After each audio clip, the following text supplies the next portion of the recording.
how to buy TikTok coins with PayPal. So your TikTok account will be integrated using your Google Play account.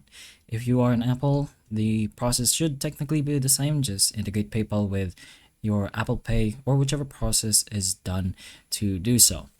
But if you are on this situation, go ahead to your coins, and once you choose any kind of amount and you recharge, you'll be able to notice that it opens up your Google Pay.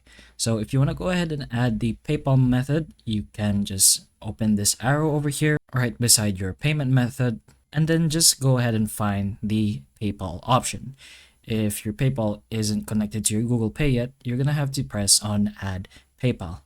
Then what you're going to have to do now is just put in the email address of the PayPal account that has your funds, or the PayPal account you want to use, of course, and then just verify using a password that you use for your PayPal account or biometrics, depending on what kind of security it asks you to do. And then once you have put in the PayPal account, you can then use that PayPal method to buy your TikTok coins as long as you have enough funds in your PayPal account.